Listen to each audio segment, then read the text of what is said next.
তাহলে সিউডোমোনাস এরুজিনোসা দুটো জিনিস নিয়ে সব থেকে ভালো চেনা যায়। নাম্বার 1 এর নিজস্ব পিগমেন্ট, আর নাম্বার 2 একটা টেস্ট যেটা একদম ল্যাবরেটরি বল বেডসাইডে বল সেখানে সঙ্গে সঙ্গে আমরা টেস্টটা করে দেখতে পাবো। That is known as oxidase test, or should I say rapid oxidase test. তাহলে এটা কি aam panna? What is it? This one? Pseudomonas in liquid media. সেই জন্য ওই সবুজ কালারটা দিয়েছে, সেটাই আবার নিউট্রিয়েন্ট ব্রথে দিয়েছে, ওটা আবার নিউট্রিয়েন্ট আগারে কেরকম দিয়েছে। কত রকম পিগমেন্ট আছে সিউডোমোনাসে? 4 টাইপস, 4 রকম। পায়োসায়ানিন, পায়োমেলানিন, পায়োরুবিন, পায়োভার্ডিন। পায়োসায়ানিন, পায়োমেলানিন, পায়োরুবিন, পায়োভার্ডিন। আরেকবার পায়ো পায়ো পায়ো পায়ো এক্সেলেন্ট। নেক্সট, তাহলে সিউডো মানে ফলস আর মোনাস মানে ইউনিট। দেখা যাচ্ছে 1894 সালে প্রথম ওয়াল্টার মিগুলা, ভদ্রলোক পেশায় ছিলেন বটানিস্ট, তিনি প্রথম এই সিউডোমোনাসটাকে একটা নির্দিষ্ট টার্ম দিয়েছিলেন। এর পরে এবং আগে কিন্তু সিউডোমোনাস অনেকে দেখেছে, কিন্তু উনি প্রথম এটা দেখলেন। লাস্ট যেটা আছে এরুজিনোসা, এরুজো অর্থাৎ কপার ডাস্ট। কপার ডাস্টের তোর যদি কেউ তামার জিনিসপত্র দেখে থাকিস তাহলে দেখবি যত দিন চলে যায় তাতে একটা গ্রিনিশ ডিসকালারেশন হয়। সেই কারণে ওখান থেকে এসছে aeruginosa, due to the pigment it produces. সেই জন্য এর নাম এরুজিনোসা, সিউডোমোনাস এরুজিনোসা, 2 টার্মস। তাহলে এইবারে আমাদের ইতিহাস খুব পড়া হলো, এবার আমরা ভূগোল পড়ব। Pseudomonas is a gram negative. আমরা আগেই ডিসকাস করেছি, তাহলে কি রে, গ্রাম পজিটিভ না negative? Negative. Aerobic or anaerobic? It is aerobic, aerobic in nature. Non spore forming, কোনো ধরনের কোনো স্পোর ফর্মেশন করে না। রড মানে হচ্ছে ব্যাসিলাস, যেটা বলতে যাচ্ছে, is capable of causing a variety of infections in both, সব থেকে ডেঞ্জারাস কথা, immunocompetent as well as in immunocompromise patients. আমি আজকে খুব শক্তপোক্ত আছি, আমার ইমিউনিটি খুব ভালো, I cannot get infected by Pseudomonas. No, this is a very wrong concept. যে পেশেন্টটা হাসপাতালে ভর্তি আছে, obviously he or she is immunocompromised to some extent. তার সিউডোমোনাসের ইনফেকশন যেমন হতে পারে, আমরা যারা হেলথ কেয়ার ওয়ার্কার্স আমাদেরও কিন্তু এই ইনফেকশনটা হতে পারে। So be aware, number 1। Number 2 হচ্ছে স্বাভাবিকভাবেই আমরা যারা গার্ডেড, আমাদেরকে ইনফেক্ট করতে ওকে কিছুটা হলেও বেগ পেতে হবে, কিন্তু যে already immunocompromised, bedridden, তার ডিফেন্স ভাঙতে ওর বেশি সময় লাগবে না। So it has a predilection that it can infect the immunocompromised person more. Okay, so extreme versatility, এত ভার্সেটাইল ইনফেকশন করতে পারে এবং এত উপায়ে করতে পারে, সেই কারণে এটা one of the most dangerous infections বলে ধরা হয়। অ্যান্টিবায়োটিক রেজিস্ট্যান্স, এটা অসাধারণ কিছু উপায়ে অ্যান্টিবায়োটিক রেজিস্ট্যান্স করে। এর ভেতরে যে অ্যান্টিবায়োটিকটা ঢোকে, ও পাম্প দিয়ে সেটাকে আবার বের করে দেয়, বোঝ ঠেলা। তুই অ্যান্টিবায়োটিক দিচ্ছিস ওকে, ওর ভেতরে অ্যান্টিবায়োটিক ঢুকছে, ও শুধু বাইপাস সার্জারি করে ওকে বের করে দিচ্ছে, তাহলে ভেতরে থাকছে না। তাহলে যদি না ওর ভেতরে স্টে করে অ্যান্টিবায়োটিকটা, ওকে মারতে পারছে না, as simple as that. Wide range of dynamic defense, it makes it extremely challenging organism to treat in modern day medicine. আমাদের ট্রিটমেন্ট অপশনটা খুব লিমিটেড হয়ে যাচ্ছে ডে বাই ডে। কেন হচ্ছে সেটা নিয়েও আমরা আলোচনা করব। নেক্সট, প্রথমত এটা এত সহজে ইনফেকশন যে যে কারণগুলো হয় তার মধ্যে প্রথম কারণ হচ্ছে এটা জলে স্থলে অন্তরিক্ষে সব জায়গায় আছে। It is ubiquitous organism present in many diverse environmental situations. Number 2, এটা বিভিন্ন প্রাণীর শরীর থেকে বা লিভিং অর্গানিজমের শরীর থেকে একে আইসোলেট করা যায়। এছাড়া গাছপালায় এটা অ্যাবান্ডেন্টলি পাওয়া যায়। সেই কারণের জন্য প্রথম যিনি সিউডোমোনাস টার্মটা কয়েন করেছিলেন হি ওয়াজ আ বটানিস্ট। তাহলে স্বাভাবিকভাবেই বোঝা যাচ্ছে যে যেটা গাছেও থাকে আমাদের শরীরেও আসতে পারে। Can survive on minimal nutritional requirements, মানে খুব ছোট নিউট্রিশনাল সাপ্লাই পাচ্ছে ও তাতেও পারসিস্ট করে বেঁচে আছে। খুব কম নিউট্রিয়েন্টস নিয়েও এই ব্যাকটেরিয়াটা বেঁচে থাকতে পারে। Okay, tolerate a variety of physical condition, temperature সহ্য করতে পারে, ঠান্ডা সহ্য করতে পারে, হিউমিডিটি সহ্য করতে পারে, ড্রাইনেস সহ্য করতে পারে। ওকে, এরপর কি, can be found on respiratory tract equipment. তুই ধর আজকে কোনো একটা পেশেন্টকে তুই রেসপিরেটরি ট্র্যাক্টের কোনো একটা জায়গায় হয়তো কিছু ইনস্ট্রুমেন্টেশন করেছিস, তোর হাত খালি ছিল, হাতে কোনো জায়গায় কাটা ছিল, সেটা সেখানে ইনফেক্ট করতে পারে। আগেই বলেছি ইমিউনো কম্প্রোমাইজ যে তাকে যেমন ইনফেক্ট করে ইমিউনো কম্পিটেন্টকেও কিন্তু করতে পারে, নাম্বার 1।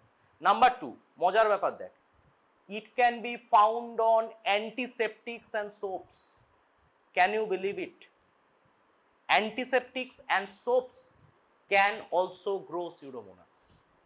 সেই জন্য এর সিউডোমোনাসের যে সিলেক্টিভ মিডিয়া তার নাম হচ্ছে সেট্রিমাইড আগার।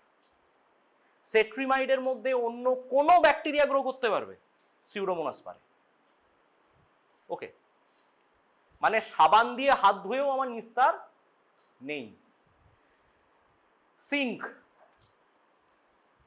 বেসিনের যে সেখানে থাকে, মপসে থাকে, মেডিসিনসে থাকে, ফিজিওথেরাপি করার জন্য যে অয়েলটা দেওয়া হয় তাতে থাকে। ওকে, আর হাইড্রোথেরাপি পুলস যেগুলো গরম জলের যেখানে করা হয় সেখানটাতেও থাকতে পারে। তার মানে ভাব, রেসপিরেটরি ট্র্যাক্ট ইকুইপমেন্টসে আছে, অ্যান্টিসেপটিক্সে আছে, সোপ আছে, সিঙ্কসে আছে, মপসে আছে, মেডিসিনে আছে, সব জায়গায় আছে। আর কোথায় থাকতে পারে? পাবলিক এরিয়া, সুইমিং পুলে নেমেছিস, সেখান থেকে হতে পারে ইনফেকশন। চোখে ইনফেকশন হতে পারে, জেনিটাল ট্র্যাক্টে ইনফেকশন হতে পারে, স্কিনে হতে পারে। Whirlpools very important. এই ওয়ার্লপুল আর সুইমিং পুল এই দুটি জায়গার থেকে কিন্তু ওটাইটিস মিডিয়া হয় সিউডোমোনাসটা।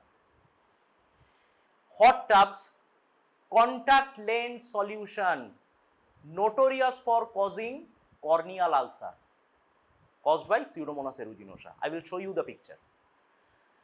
Home humidifiers, soil and rhizosphere and vegetables. Sir এত কিছুতে সাবানে থাকলো আর ভেজিটেবলসে থাকতে কি? ঠিক আছে, এই জন্য স্যার ভেজিটেবল খাই না স্যার, খালি প্রোটিন খাই। মা কতবার বলেছে ভেজিটেবল খেতে, কিন্তু আমি বলি সিউডোমোনাস আছে। ওকে, আরো ভালো বলবি সিউডোমোনাস আছে বলেই তো সবুজ রং। তাহলে পায়োসায়ানিন হচ্ছে ব্লু কালার, পায়োভার্ডিন হচ্ছে গ্রিন কালার, পায়োরুবিন হচ্ছে reddish brown colour or red colour, rubin. আর পায়োমেলানিন, মেলানিনের কি রং হয়? ব্ল্যাক। এই তো ব্যাপার। ওকে, ওয়ান্স মোর, চলো। পায়োসায়ানিন, পায়োভার্ডিন, পায়োরুবিন, পায়োমেলানিন, এক্সেলেন্ট। এই তো, সাবাস। তাহলে এইটুকু জিনিস ইনফরমেশন আমাদের থাকতে হবে। এটা কেন আমরা কালারটার উপর এত জোর দিচ্ছি? কারণ প্রথমেই তোদেরকে যে পিকচারগুলো দেখালাম বা এর পরেও যে পিকচারগুলো দেখাবো তাতে দেখবি সবকটাতে যে ইনফেকশনসগুলো হয়েছে সেরকম একটা গ্রিনিশ অর ব্লুইশ এরকম একটা ডিসকালারেশন হয়ে আছে। সেটা দেখেই তোর প্রথম সন্দেহ হবে। তুই মেডিসিনের লোক হতে পারিস, তুই সার্জারির হতে পারিস, তুই গাইনি অবস্টেট্রিক্স করতে পারিস, তুই পেডিয়াট্রিক্স করতে পারিস, ইএনটি সার্জন হতে পারিস। যেখানেই তুই এইরকম দেখবি সাসপেক্ট সিউডোমোনাস। ওকে,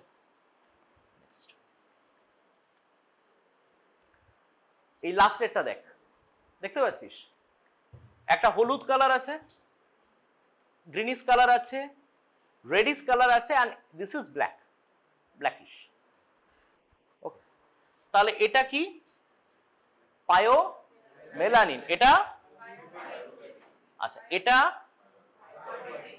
এটা এক্সেলেন্ট, সাবাস। নেক্সট, তো তাহলে এর ক্যারেক্টারিস্টিক গুলো কি কি আমরা চিনবো কি করে এদেরকে? তাহলে যেগুলো দিয়ে আমরা এদেরকে আইডেন্টিফাই করব, নাম্বার 1, দিস ইজ মোটাইল, যেতে পারে। আচ্ছা বলতো কোন ব্যাকটেরিয়া গুলো বেশি মোটাইল হয়? It is motile by,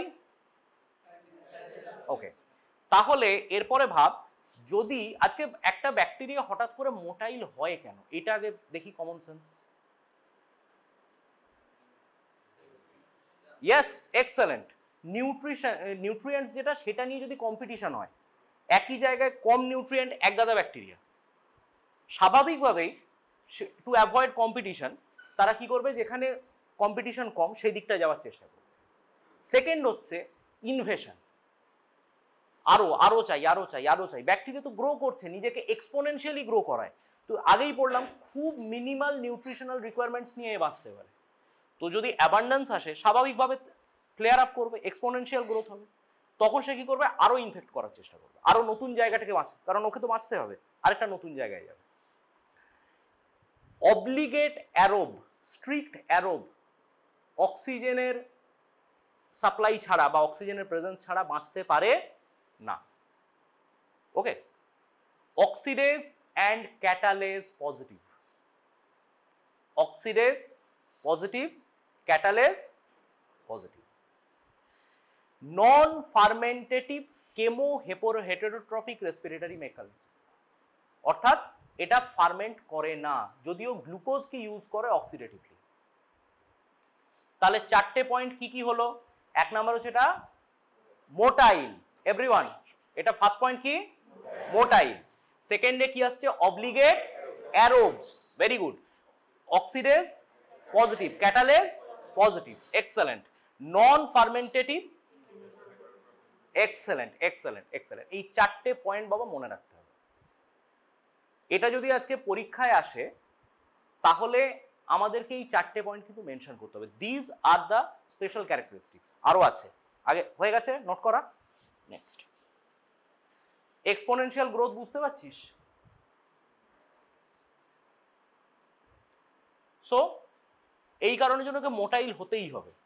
by the way, আমরা যদি মিডিয়ার কথা চিন্তা করি, কোন মিডিয়ায় মোটিলিটি দেখা হয়?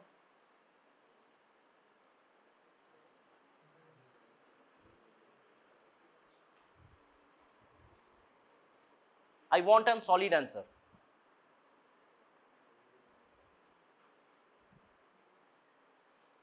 Semi solid media.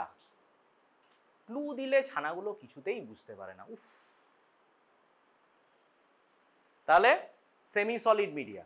আচ্ছা, যদি এবার একইভাবে বল, আমরা মিডিয়াকে ক ভাগে ভাগ করতে পারি? দুভাবে।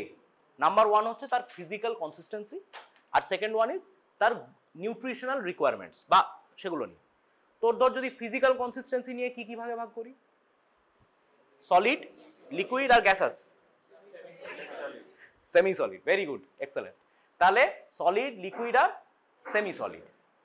কি একটা গ্যাসাসেও খানালো, হ্যাঁ গ্যাসাস, কি অবস্থা।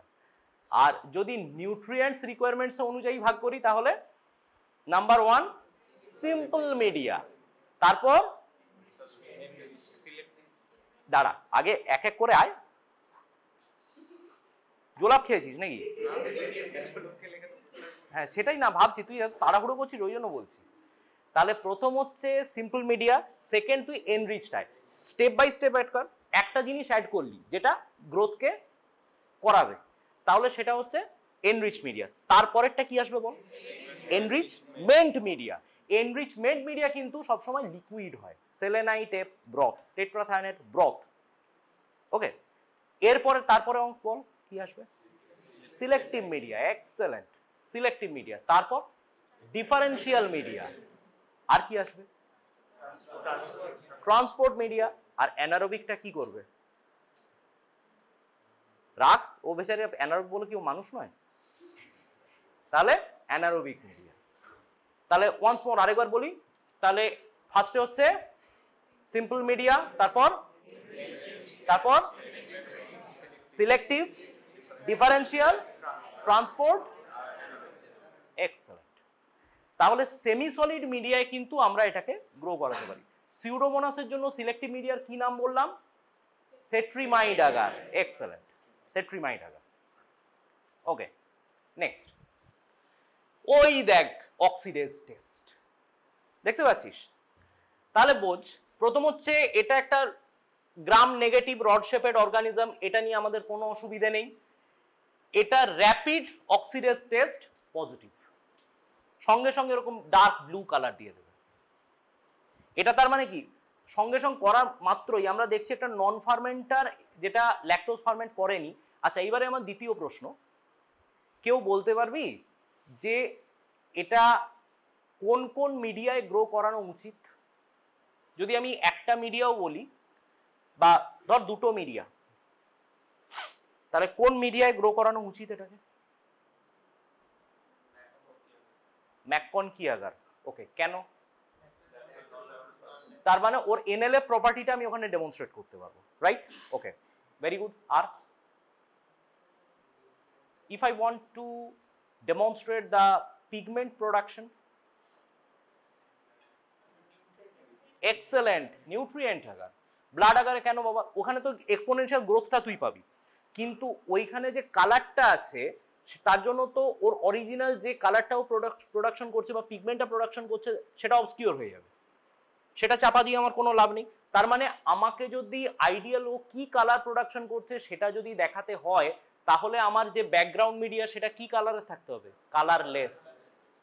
সেটা কালারলেস কোন মিডিয়া আছে?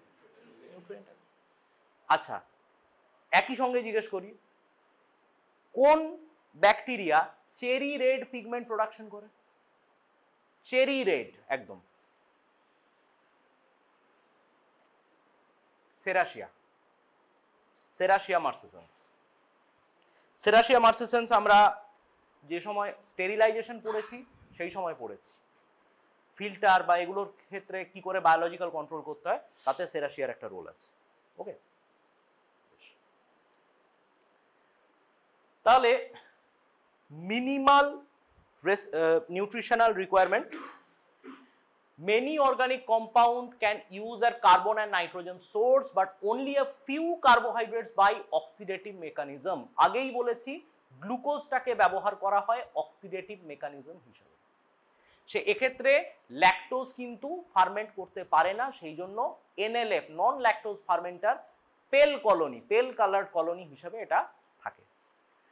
Sound strain produce diffusible pigments, আমরা এটা অলরেডি দেখেছি। Pseudomonas aeruginosa produced characteristic grape like odour, fruity smell. Fruit ফলের যেমন গন্ধ হয় সেই রকম স্মেল হয়। প্রোটিয়াসের কেমন স্মেল হয়? Fishy. Okay, Pseudomonas aeruginosa produces grape-like odor and blue-green pus and colonies। এবং যেটা বারবার বলছি, এটা ভীষণ difficult to treat due to broad antibiotic resistance. এর মধ্যে কোনটা সিউডোমোনাসের হবে হতে পারে? Let's see. আচ্ছা, দ্য মিডল ওয়ান এটা হতে পারে কি? কেন? কারণ এটা যদি আমাকে তোকে ডেপিক্ট করতে বলা হয়, লিখতে বলা হয় যে এটা কি এসছে রিঅ্যাকশনটা, তাহলে তুই কি লিখবি? এ বাই এ উইথ গ্যাস। কেন? তুলে দিয়েছে, দেখ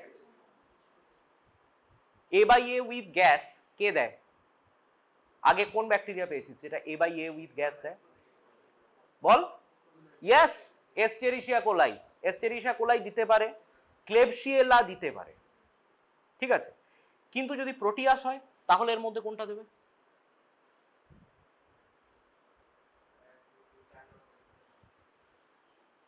দিস ওয়ান। কেন কালো হয়ে যাবে?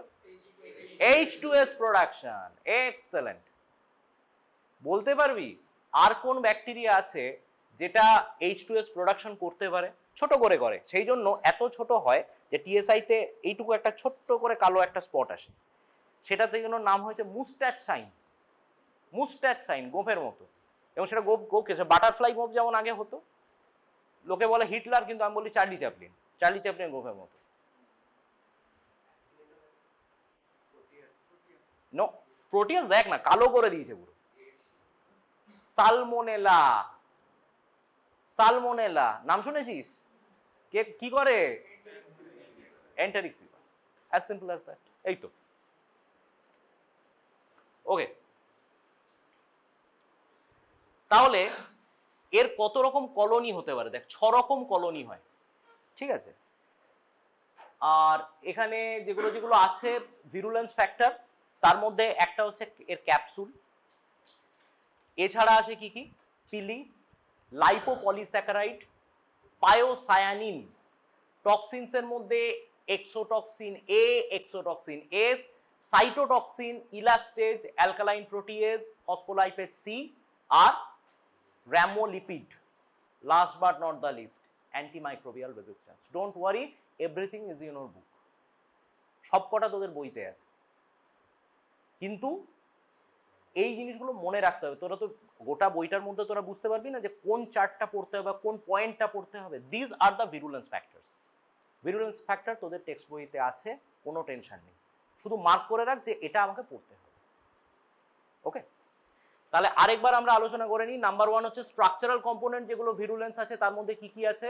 Number 1 capsule, second very good, তারপরে লাইপোপলিস্যাকারাইড, এটার নিজস্ব এন্ডোটক্সিন অ্যাক্টিভিটি আছে। এক্সোটক্সিন তো আছেই আমাদের, সাইটোটক্সিন আছেই, তার সঙ্গে এর আবার এন্ডোটক্সিন আছে। সেটা কে? স্বয়ং লাইপোপলিস্যাকারাইড, ও স্ট্রাকচারাল কম্পোনেন্ট যেটা। ওকে, নেক্সট পায়োসায়ানিন, ওর যে pigment, it can also act for impairing the ciliary function. Okay, তাহলে একটা কথা ভাব, আমাদের যে বডিতে যে সিলিয়া থাকে, নাকের ভেতরে সিলিয়া থাকে, রেসপিরেটরি প্যাসেজে সিলিয়া থাকে, সেটা কি করে নরমালি?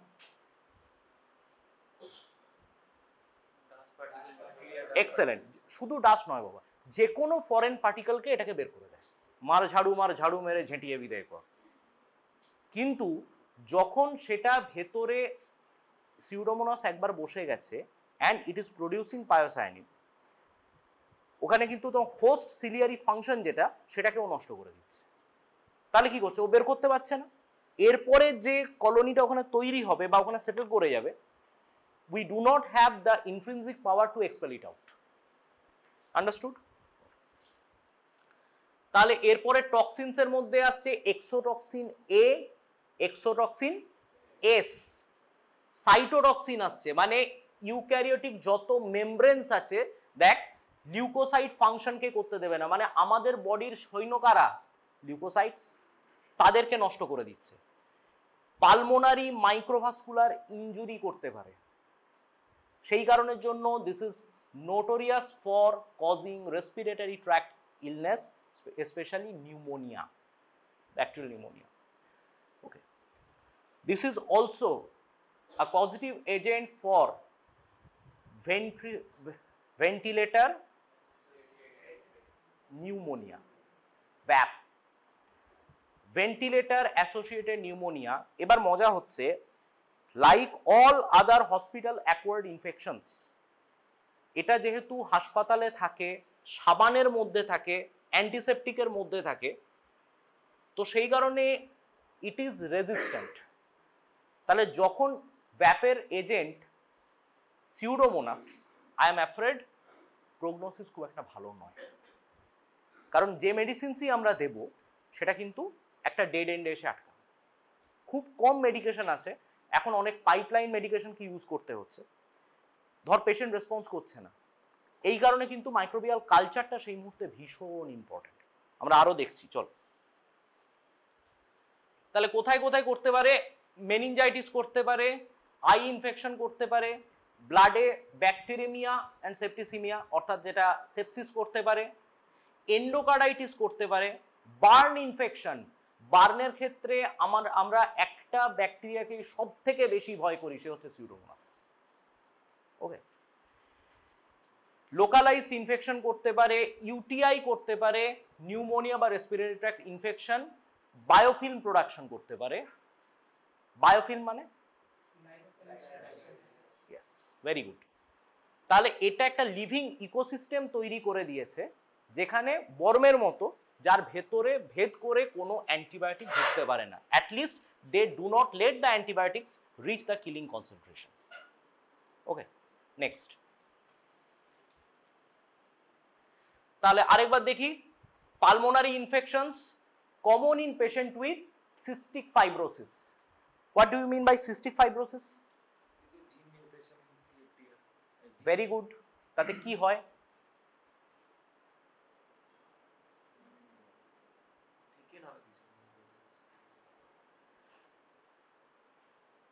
মিউকোসিলিয়ারি ক্লিয়ারেন্স নিয়ে কিছু সমস্যা হয়?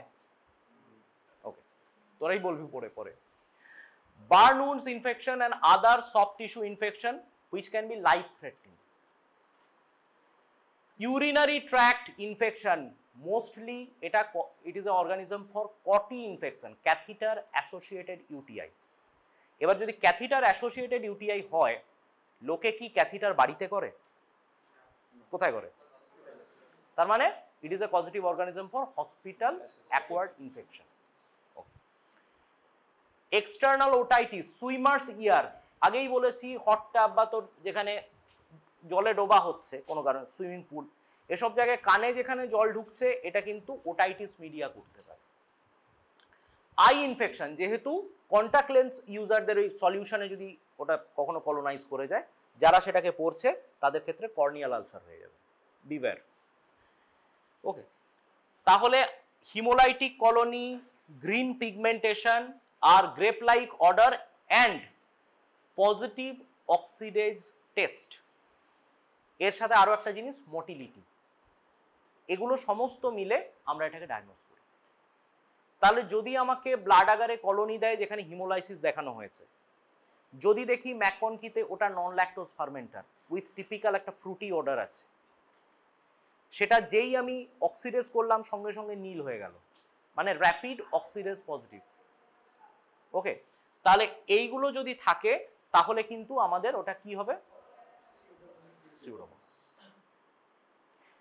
ওকে, নেক্সট দেখা যাক ইনফেকশন গুলো দেখাই।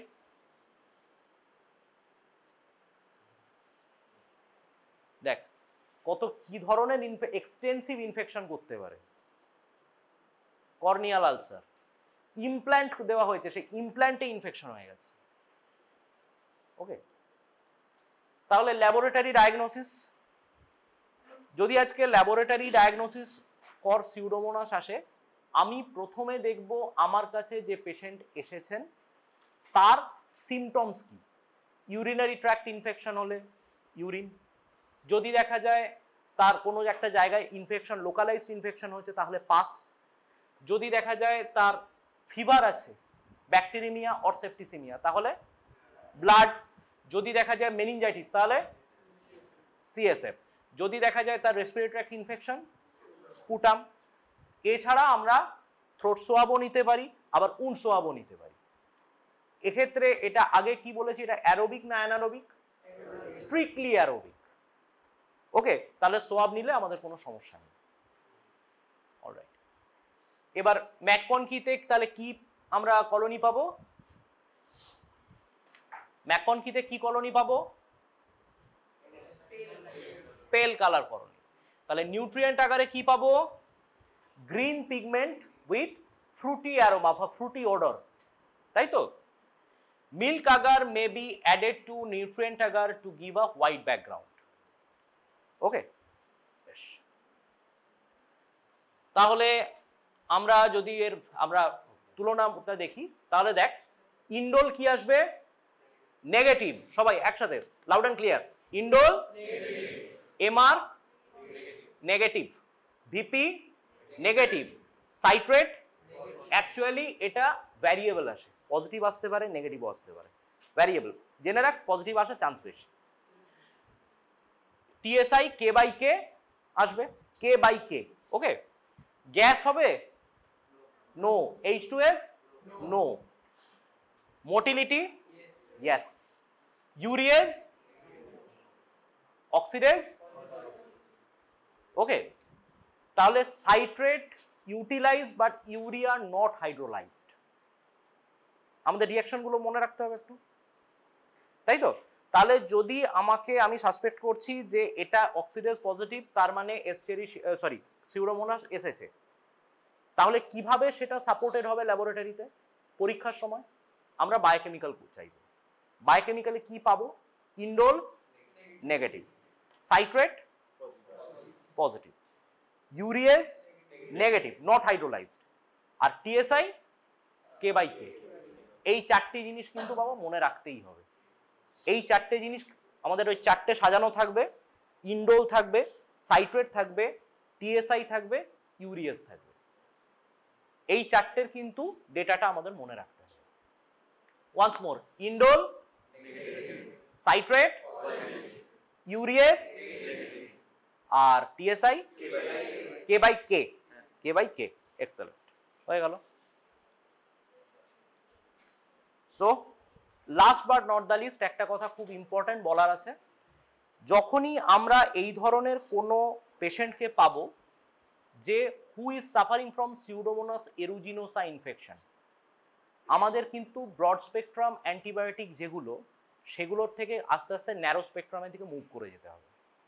কারণ অ্যান্টি সিউডোমোনাল মেডিকেশনস কিছু আছে, টোব্রামাইসিন আছে, অ্যাজট্রিওনাম আছে, মেরোপেনাম আছে, পিপটাজো, পাইপারসিন ট্যাজোব্যাক্টাম আছে। এই যে মেডিকেশনগুলো তখন আমাদের মাথায় রেখে এগোতে হবে, কারণ most of the pseudomonal infections are extrinsically resistant to all lower spectrum antibiotics.